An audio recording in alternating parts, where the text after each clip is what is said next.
Hi guys, and welcome back to the Hot Seat. You're watching it live in real time here at the Social Media Show's studio. We are going to jump right into our first guest. Like I said, I'm very fortunate to have this guest come in because he drove all the way down here to be on this show. He is an actor. He has been acting for a really long time and has experience acting, television, and film all the way through the decades. So if everyone can please welcome actor Bob Sattler. Hi. Hi, Bob. Welcome to the show. Welcome. Pleasure Thank to you. have you. All right. So how are you doing today? I'm doing well. I woke up, so it's a good day. Yeah, you woke up and you're here on camera, what you love to do, right? Yeah. So let's get right into it. Now, you are originally from California, so you are a West Coast guy. Born and raised. And so you had always really loved acting, even though that wasn't something that you had stayed doing consistently throughout your entire career, correct? Well, I love to be an actor. I love doing it, but as we all know, things happen in your life that takes you in a different direction. And that's what happened with me. But every direction that I went in, I developed skills. Right. That when it was ready for me and my time was right to become an actor, I had all these skills that I could use. And it worked. Yeah, honestly, like being an actor, you learn a lot just from observing. Yeah. Right? Which is actually amazing because actually one of the things that you had done was that you were in law enforcement. Yes. Correct? And that requires learning a lot about different types of people, not only in the public, but also people that work within your field. Yes. And so those skill sets really kind of stay with you in many different ways and you see life a little bit differently. Right? And so what was that like for you, still having the love for the arts, but then going into a field that some might be thinking is completely opposite, right? Well, if you don't really think about it, being in law enforcement, you're also acting. And people don't realize it. I used to do when I would path search somebody, I would go, hey, you got any bombs, bazookas, or hand grenades on you? And they're looking at me like I'm crazy. But they got path search and they didn't put up a fight. You have to talk to somebody like I'm talking to you, but in a moment's notice. I can get right up into your face and scare the bejeebies out or whatever. And then a second later, I'm just calm. But that's acting. Right. And you learn. And you learn from the people that you're arresting. You watch their behaviors. And you learn from their behavior what to expect maybe on something else. And I loved it. I mean, I met some interesting people when I was working in law enforcement. Yeah. So what was your position in law enforcement? My father was a fugitive, a detective, and law and warrants and stuff like that. So, Well, I started out as a reserve officer in Upland for 2 years. And then I put myself through the Riverside Sheriff's Academy. And then I got hired by Arcadia PD. And I worked there for about 10 months until they let me go because I got into an auto accident with my training officer and the injury was to my lower back and stuff like that. But it was interesting because when I was there, I don't know if you know about the Night Stalker. He was running around Temple City and all those other places. And I can remember we'd go into like a church parking lot or a place here and there were couples that are, doing their thing in the car. And I'd sneak up on them and walk and then hit them with the flashlight. And they go, oh my God, you're lucky it's me. It could have been him. You'd be dead, right. And because of the injury, they let me go. And I took about a year off and then I went to work for the California Department of Corrections. Okay. The women's prison in Chino. Okay. Yeah, that was fun. That was really I'm sure you have a lot of amazing stories that, can tell people. But I think the one thing that, as an actor myself, I can kind of relate in a way to what you're saying about your career is that you always have to be in the moment. Yeah. Right? Yeah. And what a lot of people don't understand is when you're in film, kind of like now, like we're in the moment, we're being present, we're talking right now. And I think that's what a lot of people don't understand, right? Yeah. And so when you are on film sets, for example, your first big gig from Central Casting was Armageddon. And you got to work with some amazing actors in a legendary film. And you actually got pushed up in that movie from the role that you originally had, correct? Yeah, it was funny. you picture the big sound stage like this room, and I was standing way over there in the far corner, okay? There's 205 of us. And Michael Bay walks in with Casey, the first AD. And he's looking at everybody and he goes, "You, come here." I think to myself, "What the hell am I doing?" "Come with me." I go, "Okay. You're my flight surgeon." Then he told Casey, "Go ahead and set everybody else." And the actor who was playing one of the scientists, and he goes, "That's amazing that he did that." So I got camera time. You see me, especially in the room when they're talking about the meteorite coming and stuff like that. The camera will start on me and it'll come back around on me and stuff like that. I go, wow, this is, I got my first SAG voucher out of it and everything else. And then it was just crazy. I went and did a commercial after that, just sit in background, like I'm doing here. I just sit on set, white t-shirt. Of course, I was a lot younger then. And the director goes, "Okay, when camera rolls, you hold up this sign that says, 'I am Superman.'" Okay. Camera rolled. I stood up, got bumped up to a principal. They had 13 principals sitting in the trailer. It never aired, but that got me my full thing in the SAG. And I'd work background on, I remember I was working background on a TV show. And I was in the trailer and they were outfitting all the cops. And I'm sitting there and I go, "You're doing it wrong. What the hell do you know?" Well, I got 12 years plus law enforcement. I think I know how to dress a cop. They took me down to the line producer. She hired me as a technical advisor. Then I came back and I made sure that they were all looking like they're supposed to look. And I started helping set up scenes, how the cops would do this and do this. And it was just, it was so great. I was really having a good time until the strike hit. Oh, yes. Back in 2003, 2004. And, yeah. But you're the prime example of being in the moment, right? Yeah. You learn that even though film sets can be very time consuming, right? There's sometimes a lot of sitting, there's a hurry up and wait. But when they need you, you got to already have everything in order. You got to have your wits about you. You have to know what you're doing, even if they tell you and you've never been whatever they're putting you as before. It's just something where you have to constantly be ready and aware. Well, what the public doesn't understand, you see a clip up on the screen for 3 seconds.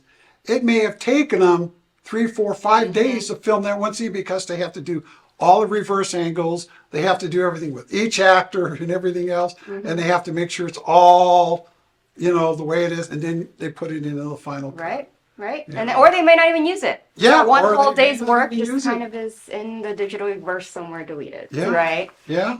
So back in your younger years, I know you did some drama before, like theater and stuff when you were a lot younger. What was it that drove you to originally look into doing anything like this way back when? Well, I remember as a kid, me and my friends, we used to play Long Ranger and Tonto, and we used to do all that stuff. And my father was friends with some directors and actors and stuff. So I'd get to go on sets and I'd get to watch what's going on. And I go, wow. And I think to myself, I would really like to do this and stuff like that. But in junior high school and high school, I worked the stage crew and I would run the projection camera for a projector when they would show movies in the auditorium and stuff like that. So I was getting on both sides. I just really enjoyed it. But when I graduated in 1969, there was a little thing going over in Asia, Vietnam. And me and my friends, we were all sitting in Santa Monica College. And they had the draft. Oh, God. And my birthday was the first one they drew out. I go, oh, God. Then they drew a corresponding number, 200 and something. I go, well, I'm not getting drafted. I threw my books away and I went to work at Bob's Big Boy. I worked in my grandfather's factory where I learned how to sew, single needle, double needle. I became an auto mechanic. You learn how to toss pizza and touch it with that's how, people don't realize you toss it up and you got to grab it like this with your hands and you can fold it. Otherwise they go, but I just, as a kid, we used to sneak into MGM, my friends and I. We'd go on the back lot And that was the Gone with the Wind set and the Tarzan set and everything else. And the guard knew us. He finally goes, guys, just don't get hurt. And we used to play like in that. And then across the street was the aircraft where they held all the old World War II and World War I aircraft. And I remember the B-7. And we'd sit there and get in the planes. It was just so great. It was such a great life in the 60s, you know. And I met the Beatles. Yeah. I met Elvis Presley, Anne Margaret, Sinatra. It was such a great time for my generation. Yeah. We were the hippies or whatever. I even had long hair and wore moccasins, and it was just great. Yeah. You know, and but life throws you curveballs, and you have to, great from Dirty Harry, improvise. What is it? Improvise, whatever it is, I forgot. Improvise, adapt, and overcome. And I learned I had to do what I had to do. And when I had a family, work came first and everything else. And but when I retired from my law enforcement, that's when I knew I had my life to play. I had a pension. I didn't have to worry about anything. And I could go do what I always wanted to do. And now you have many credits. Yeah. And, I mean, you started and then, you know, life happened and then you came back. And if I remember correctly, like you started getting back in film sets around the 80s, or going into the 90s, which was a completely different time when it comes to media. Yeah. How things were ran, different types of people that were on the screens, right? And so adapting to that, I'm pretty sure, and just like now, and then now like the way film is, how we audition, things like that are all completely different. So how did you navigate going into these different film sets with a different mindset, let's just say, than what you would have remembered before you took on all these other careers? I just took it one day at a time, you know. I grew up around so many people and I watch people. If you go into a restaurant, you can probably know, and you'll see, look at everybody, and most of the time the cops will be sitting with their backs to the wall and their eyes, like I'm talking to you, but my eyes are always moving. Have you noticed that? Oh, yes. That's instinctive because I'm being aware of everything. And when I started acting in 1998 when I first got on Armageddon, and it was great. But I had a life-ending issue. My appendix burst, and I walked around for 3 days. I go, I finally went to the ER and go, I don't feel good. When I retired, I had injuries. I have a lung injury, asbestos in my lungs and my knees. You saw me walking with the limp. I've got my second knee replacement here. But that doesn't stop me. You know, my thing is, I'll go to bed tonight, and if I don't wake up in tomorrow, I'm never going to know anyway. But if I do wake up, then I make the best of it, well, no matter what it is. I look for work on Actors Access, casting networks, Facebook. I just do what I have to do. And I know so many guys and gals when in the law enforcement that when they retired, they go, what am I going to do? And they ended up eating a gun or becoming drunks or drug addicts and stuff like that. That's not for me. Right. No, I'm going to live my life as best that I can. Do I get depressed at times? Yes. Do I get sad? Yes. Do I want more? Yes. But Hollywood is its own, I don't know how to say the word exactly, but it's got its own mindset. Oh yeah, it's its own universe. I always call it. Yeah, it's a different world that has its own way of navigating, and you can't do it a conventional way. There's no right or wrong, and there's no one way. Is how I've experienced. What I experienced was they want something from you, and if you don't give it to them, then they just move on to somebody else. And I experienced that on a few sets. And that cost me jobs, it cost me work and everything else. And I didn't understand it. I didn't have anybody to guide me. So I got taken advantage of by managers that go, oh yeah, well, I need a couple $100 up front to get everything rolling and da, da, da, da, da. And I never got any work out of them. And find out they just scamming me and stuff like that. So I learned the hard way. And if I'm on set and I see somebody that's just starting, I'll say, hey, look, don't fall for all of this stuff.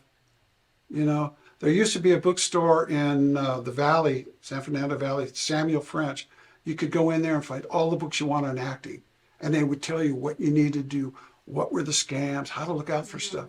They don't have that stuff anymore. No. And people, they say the casting couch is gone. It's not gone. Oh, no, it's not gone. It's never just gone. Yeah. changed it around a little bit, you know. Yeah.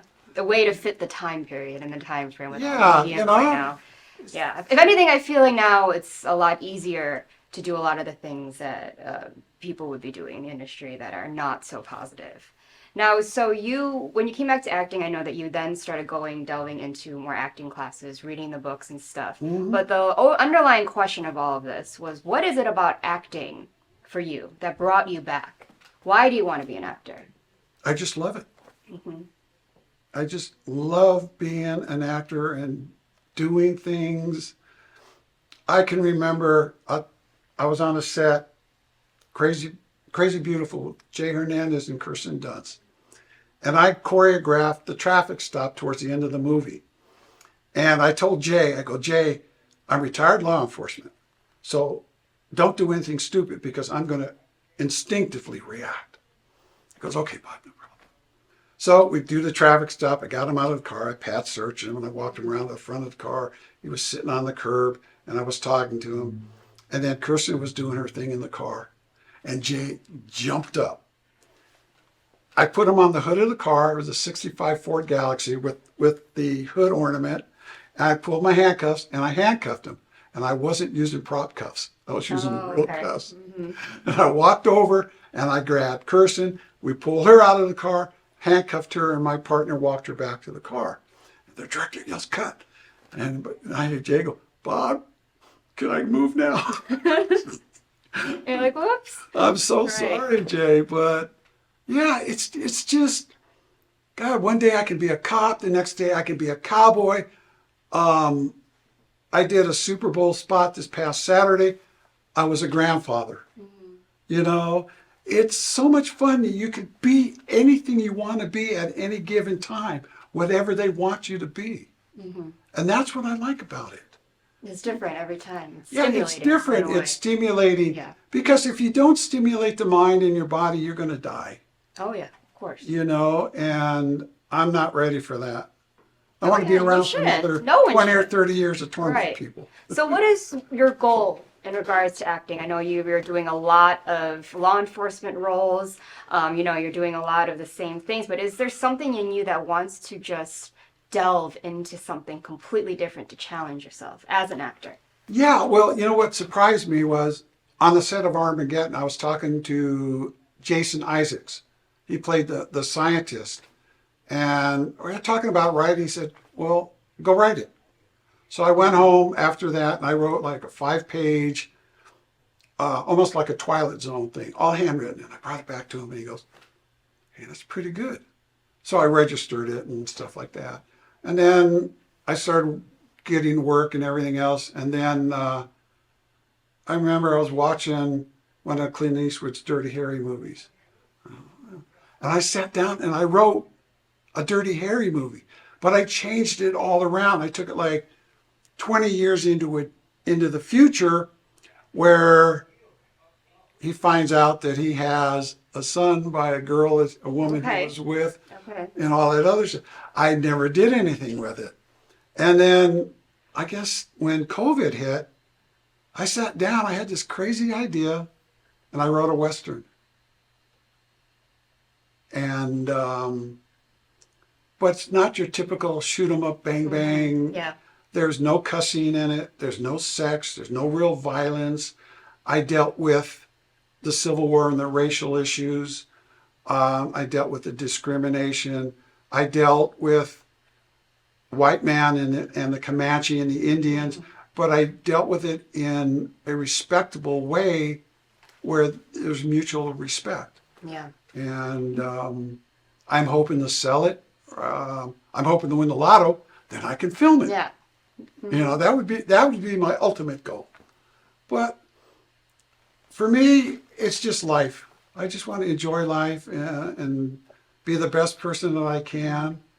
And that's all you can ask for. And then when my time comes, I'll either go up there or I'll go down. I don't know. I'm hoping I go up there. Right. So you've done a lot of, I know, local independent films that have been going around, and one of them recently actually made it into Vegas Movie Awards that happened some months ago. Yeah. Correct. I can't think of the name. Drone Down, I think it was. And the Jungle, I think you did one that was... Oh, God, I don't remember. I've Yeah. got so many.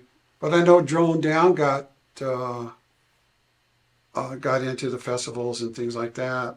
I just had one little scene at the end because the director liked what I did for the audition, but because of my leg, I couldn't run. Mm-hmm.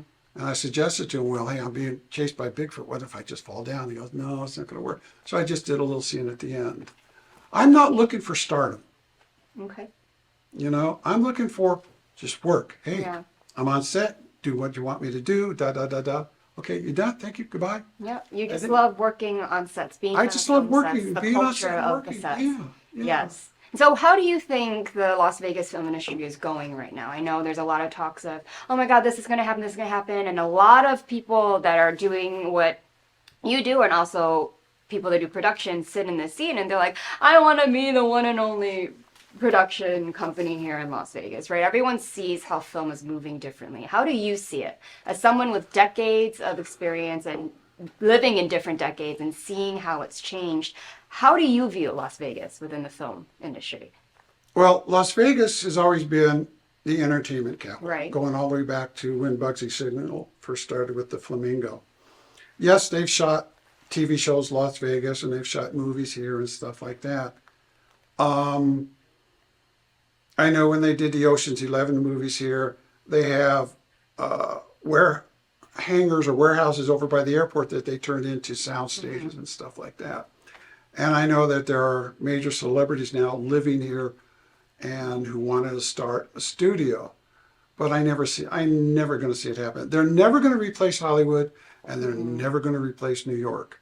You may bring a lot of work here, but it's all coming from LA. Right. All the actors are coming from LA.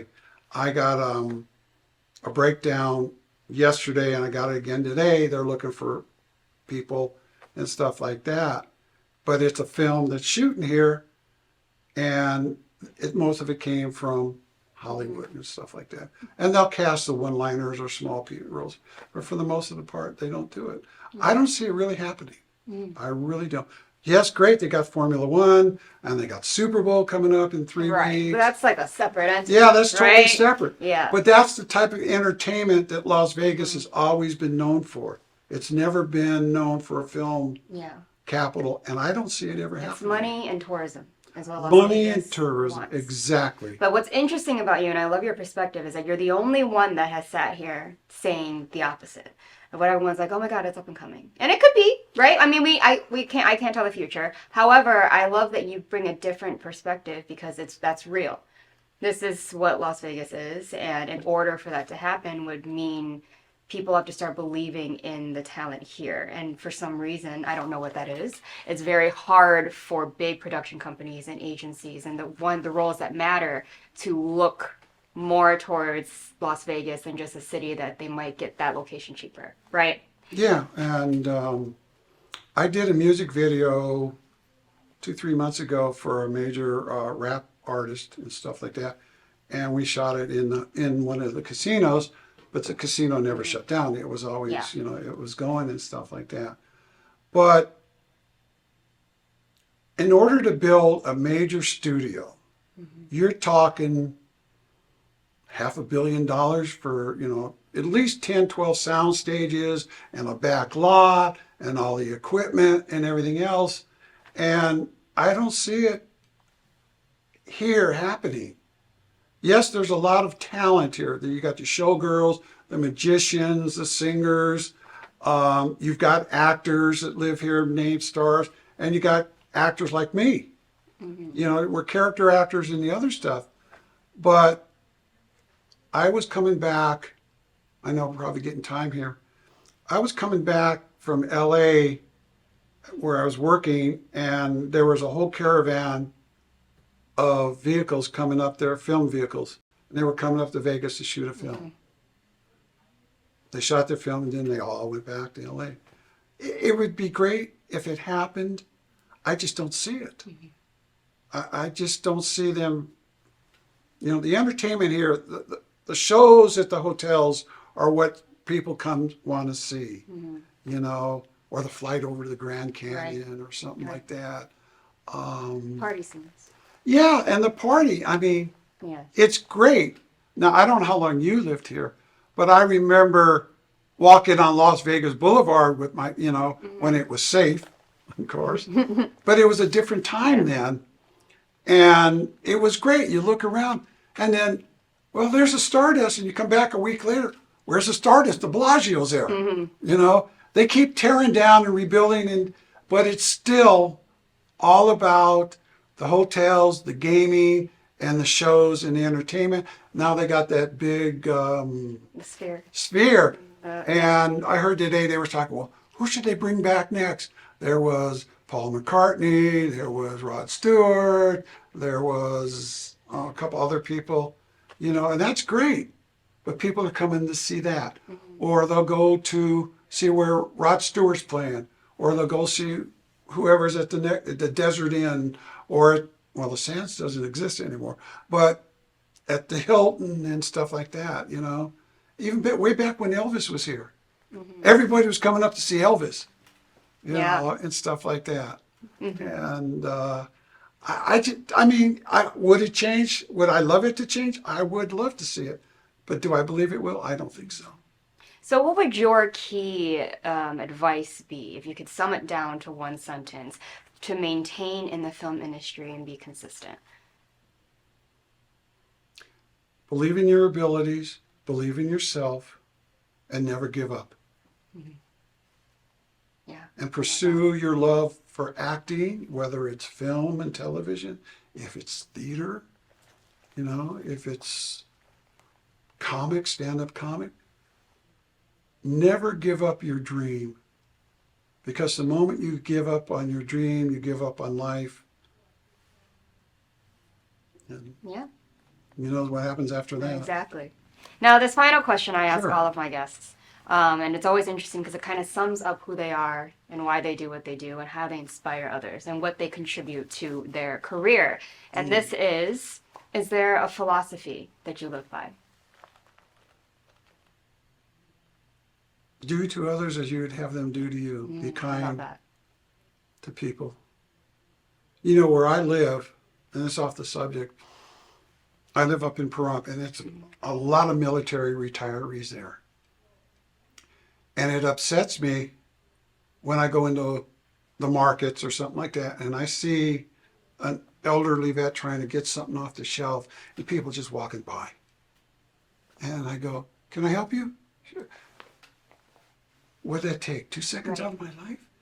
And the smile on their face, well, thank you. You know, when I grew up in the 60s, things were a lot different. We had Vietnam, and everybody was anti this. Now you got what's going over in the Middle East. You got what's going over in, you know, the East, the far Pacific and stuff like that. People don't talk to people. You don't sit down at the family dinner table with your mother and your father and your sister and your brothers, and you have a family dinner. That's what's missing. Oh, yeah. You know, and... yeah, it was interesting. I was back home for the holidays. My mom brought that up because I was raised, we always sat down, lunch, dinner. And she literally brought it. She goes, you know what's interesting is that no one does this anymore. And I was like, you're right. You know, there's always a routine. You know, we help clean up. Everyone's got their role, but it's like they're the same thing. And it's weird to people now when you bring that up and they don't understand, like, that dynamic. Some people are always like, that's kind of weird. Like, why do you always have to do that? But, like, that is very integral to especially, you know, how you're raised, like, the connections you have with people. your family, and maintaining that about you. So Yeah, when I was growing up, we didn't worry about peer pressure. And now look at all these kids that have brought guns to their classes, or they've shot up their classes. And you can't get into the psyche. Why? But I would bet that it goes back to the basic roots, family values. You don't sit down with your parents, you don't sit down with your sisters and brothers, and you talk.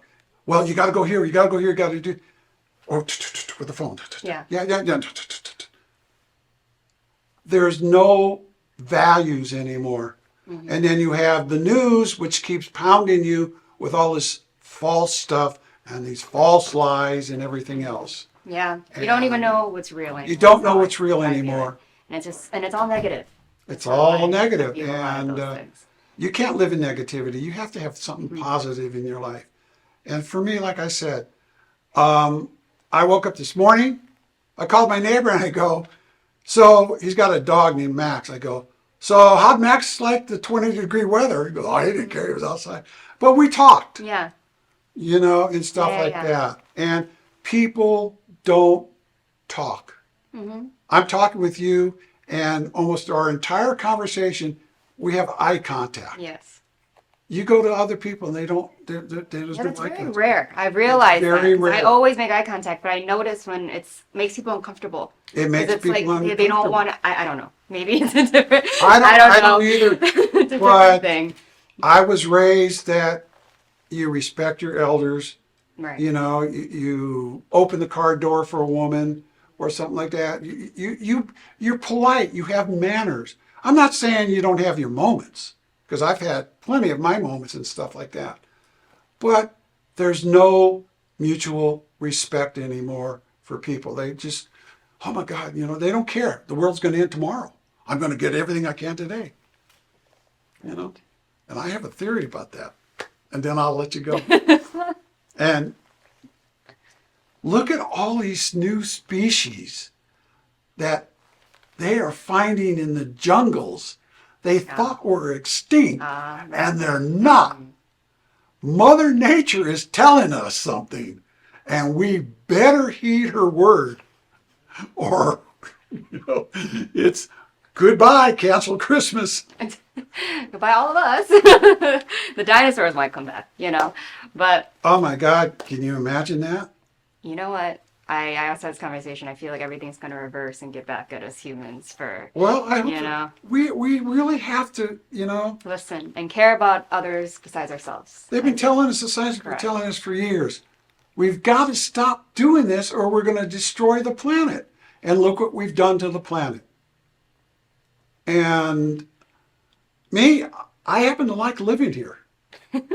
Yeah, you have a lust for life and you love working. You like getting up every day and doing everything that makes you, which is amazing. So with that, thank you, Bob, for being here in the studio. I hope you had an amazing time here. Your first experience on the hot seat. So thank you so much, everyone. Bob Sattler. Thank you. He is on Facebook, correct? And you also have IMDB. So IMDB, I'm on Instagram. Yeah.